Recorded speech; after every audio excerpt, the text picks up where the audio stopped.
Hi guys, welcome to this playlist जहाँ पे हम लोग बात कर रहे हैं अपने सॉर्टिंग टेक्निक्स की। तो आज इस सीरीज़ का दूसरा लेक्चर है। तो आज हम बात करने जाने अपने अगले सॉर्टिंग टेक्निक की जिसका नाम है इंसर्शन सॉर्ट। तो इस लेक्चर में हम लोग बात करेंगे कैसे इंसर्शन सॉर्ट बेटर है बबल सॉर्ट से, या इसके पीछे की एल्गोरिदम क्या है, अप्रोच क्या है, कैसे ये बेटर है, इसकी टाइम कॉम्प्लेक्सिटीज़ और स्पेस कॉम्प्लेक्सिटीज़ क्या है। ठीक है, तो चलिए शुरू करते हैं। तो चलिए स्टार्ट करते हैं हम अपने इंसर्शन सॉल्ट को। तो इंसर्शन सॉल्ट के लिए हम हमेशा की तरह एक एरे ले लेते हैं। एरे में एलिमेंट्स है 5, 4, 10, 1, 6 और 2, और ये इनकी इंडेक्सिंग है। ठीक है, सो इंसर्शन सॉल्ट का पीछे जो बेसिक आइडिया होता है वो होता है एरे को डिवाइड करना। ठीक है, तो एरे को कुछ इस तरीके से डिवाइड किया जाता है कि एक सिंगल एलिमेंट एक साइड और बाकी का रेस्ट ऑफ द एरे दूसरी साइड। ठीक है, लेकिन rest of the array unsorted माना जाता है और ये सिंगल एलिमेंट सॉर्टेड, क्योंकि ऑब्वियसली अगर किसी एरे में एक ही एलिमेंट है तो वो सॉर्ट है। ठीक है, क्योंकि उसे हम कहीं भी शिफ्ट ही नहीं कर सकते, तो वो ऑलरेडी सॉर्टेड पोजीशन में है। इसके अलावा इसमें बस एक टेम्प वेरिएबल का यूज होता है, वो भी मैं आपको आगे बताऊंगा कैसे सॉल्व करते हैं। ठीक है, सो इस चीज़ को साइड में रखते हैं, फिर से अपना एरे बना लेते हैं। 5, 4, 10, 1, 6 and 2. Okay, 0, 1, 2, 3, 4 and 5। चलो ओके, तो अब ये एल्गोरिथम काम कैसा करती है। सो एक लूप चलाया जाता है अपने अनसॉर्टेड एरे पे। ठीक है, एंड अनसॉर्टेड एरे के हर आई को, यानी कि सारे नंबर्स को मैं चेक करूंगा अपने सॉर्टेड वालों से। ठीक, इधर वाले एलिमेंट से। सो जो मेरा अनसॉर्टेड पार्ट है उसका ट्रैवर्सल होगा लेफ्ट टू राइट, और जो मेरा सॉर्टेड वाला एरिया है उसका ट्रैवर्सल होगा राइट टू लेफ्ट, कंपैरिजंस के लिए। ठीक है, तो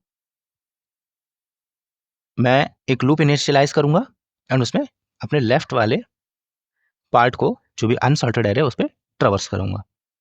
तो अब ये चीज़ काम कैसे करेगी, तो मैं अपने एक ट्रैवर्सल करता हूँ। ठीक है, तो वेन एवर ये जो मेरा 4 है, ठीक है, दिस 4, इसको मैं चेक करूंगा क्या ये मेरे सॉर्टेड के एलिमेंट से बड़ा है। ठीक है, तो ये बड़ा नहीं है। ये बड़ा नहीं है तो मैं क्या करूंगा, सबसे पहले अपने अनसॉर्टेड वाले एलिमेंट को एक टेम्प नाम में स्टोर कर दूंगा। अपने आई मैं स्टोर कर दूंगा i-1 को। ठीक है, यानी कि एरे मेरा कुछ हो जाएगा 5, 10, 1, 6, 2। ओके, एंड i-1 की जगह मैं डाल दूंगा अपने टेम्प को। तो ये मेरा नया एरे बनके तैयार हो जाएगा। ठीक है, तो अब आप इस नए एरे में देखेंगे इतना पार्ट सॉर्टेड है, बाकी का पार्ट अनसॉर्टेड है। फिर से सेम चीज़ अप्लाई करेंगे। ठीक है, सो इस बार i=2 10 के लिए है। तो क्या 10 मेरा 5 से बड़ा है? जी हाँ, बड़ा है। इसका मतलब हमें कोई भी ऑपरेशन परफॉर्म करने की ज़रूरत नहीं है। 10 फिर अगेन चेक करेंगे क्या 10 जो है वो 4 से बड़ा है? हाँ, बड़ा है। ठीक है, तो इसके बाद तो एलिमेंट है ही नहीं, तो हमें चेक करने की ज़रूरत नहीं है। तो 4, 5, 10, 1, 6, 2 ये ऐसे ही रहेगा, लेकिन इस बार इतना पार्ट मेरा सॉर्टेड है और ये अनसॉर्टेड है। तो नाउ 1 को कंपेयर करते हैं। सो 1 को कंपेयर करेंगे 10 से, तो क्या 1 10 से छोटा है? हाँ, छोटा है। ठीक है, सो 4, 5, यहाँ पे एक ब्लैंक स्पेस बचेगा, यहाँ 10 जाएगा, यहाँ 6, यहाँ 2। ठीक है, तो यहाँ अभी के लिए 1 मान लेते हैं। ठीक, फिर इस 1 का कंपैरिजन होगा 5 के साथ, तो 5 जो है वो इस जगह पे शिफ्ट हो जाएगा एंड यहाँ पे एक एम्प्टी स्पेस बन जाएगा, यहाँ पे 1 मान लेते हैं, ठीक है। फिर इस 1 का कंपैरिजन होगा 4 के साथ एंड ये 4 भी एक पोजीशन इधर शिफ्ट हो जाएगा एंड लास्टली यहाँ पे 1 आ जाएगा। सो 1, 4, 5, 10, 6 एंड 2, ठीक। सिमिलरली इसी तरीके से हम 6 को कंपेयर करेंगे। तो क्या 6 हमारा 10 से छोटा है? जी हाँ, छोटा है। सो 1, 4, 5, 6 एंड 10, 2। लास्ट में अपने 2 को चेक करेंगे और 1, 2, 4, 5, 6 एंड 10। फाइनली हमारा पूरा एरे सॉर्ट हो चुका होगा, ठीक है। आई होप ये चीज़ आपको समझ में आई होगी। नाउ इसकी एक जनरल एल्गोरिदम लिखने का ट्राई करते हैं, ठीक है। तो सबसे पहले हमने क्या किया था, एक लूप चलाया था। कहाँ से? i इक्वल्स टू 1 से, which is i less than n तक जाएगा एंड i हमेशा इंक्रीमेंट होगा, ठीक है। नाउ इसके अंदर हम क्या कर रहे थे, सबसे पहले अपने टेम्प को स्टोर कर रहे थे which is a of i, ठीक है। इसके बाद हमको एक ट्रावर्सल लेफ्ट वाली साइड पे भी लगाना था सॉर्टेड में, तो उसके लिए भी एक वेरिएबल चाहिए which is let suppose j है। तो j की वैल्यू क्या होगी? i-1 होगी, ओके। क्योंकि i 1 से स्टार्ट है तो j ऑब्वियसली 0th इंडेक्स वाला नंबर होगा। So j equals to i-1। Now अंदर वाली कंडीशन जिसमें हम वैल्यूज असाइन कर रहे थे, उसके लिए हमें एक और लूप लिखना है जो कि इस फॉर लूप के अंदर होगा। तो लेट सपोज व्हाइल, नाउ इसके अंदर कंडीशन क्या आएगी? अब ट्रावर्सल राइट टू लेफ्ट हो रहा है, यानी कि j greater than equals to 0 होना चाहिए हमेशा, ठीक है। क्योंकि अगर नेगेटिव इंडेक्स चला गया तो फिर वैल्यूज खत्म होंगे, इसका मतलब एरे हमारा खत्म हो गया है, ठीक है।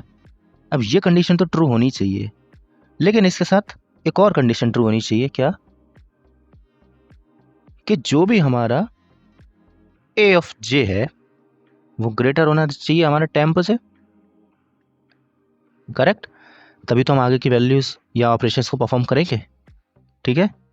तो अगर ये चीज़ें ट्रू हो जाती हैं तो a ऑफ j प्लस 1 इसमें हम असाइन कर देंगे a ऑफ i को, सॉरी j को, ठीक है। तो j अगर 0 है तो j प्लस 1 यानी कि फर्स्ट इंडेक्स जो कि था हमारे यहाँ पे जब हमने पहला स्वैप परफॉर्म किया था 5 और 4 का, तो j की वैल्यू 1 है और j माइनस 1 0 था। तो यहाँ पे हम अपनी वैल्यूज को असाइन कर रहे थे, ठीक है, कुछ इस तरीके से। नाउ फिर j को हम माइनस माइनस भी करते चलेंगे, ठीक है, कंपेयर करते चलेंगे हमेशा। तो ये वाला वाइल लूप तो यहाँ पे ख़त्म हो जाएगा। लास्ट थिंग, हमने अपने टेम्प वेरिएबल का यूज़ नहीं किया अभी तक, तो उसका भी यूज़ कर लेते हैं। सो a ऑफ j प्लस 1 में हम क्या असाइन कर देंगे, अपने टेम्प को भी तो डालेंगे, ठीक है। नाउ इस तरीके से ये पूरा एल्गोरिथम हमारा खत्म होता है, ये, ठीक है। तो चलिए अब इसको कोड करके भी देख लेते हैं। तो गाइस अब हम कोड करते हैं अपने इंसर्शन सॉर्ट को। तो सबसे पहले C++ में कोड करते हैं, उसके बाद जावा में भी सिमिलर ही कोड है इसका, ठीक है। तो इसको कोड करने के लिए हम थोड़ी सी हेल्प लेंगे अपने बबल सॉर्ट की। तो बबल सॉर्ट को मैं यहाँ पे कॉपी करके इंसर्शन में पेस्ट कर देता हूँ एंड यहाँ से अपना ये रिमूव कर देता हूँ, ठीक है। इस सॉर्ट फंक्शन को हम दोबारा से लिखेंगे, बाकी की वेक्टर हमारा सेम है, ये कुछ बेसिक स्टफ लिखा हुआ है और ये अपने फंक्शन को हमने कॉल किया हुआ है वेक्टर के साथ, ठीक है। तो चलिए स्टार्ट करते हैं। जैसा कि हमने अपने एल्गोरिथम में देखा था, हमें एक लूप इनिशियलाइज करना पड़ेगा i इज इक्वल्स टू 1 से, ठीक है, क्योंकि 1 से लेके n तक हमारा अनसॉर्टेड एरे है। सो i less than n, i plus plus. Okay, now इसके अंदर हमने अपना सबसे पहला काम क्या करना है, अपने टेम्प में स्टोर करना है किसको, ARR ऑफ i को, ठीक है, एंड j को हम इनिशियलाइज करेंगे i माइनस 1 से, यानी कि 0th पोजीशन से। नाउ ओके, नाउ तो अब हमें सारे एलिमेंट्स को स्वैप करना है और अपने टेम्प से कंपेयर करते हुए एक एक एलिमेंट को आगे बढ़ाना है। So while j is greater than equals to 0 and एक और कंडीशन क्या होनी चाहिए यहाँ पे, ARR of j should be greater then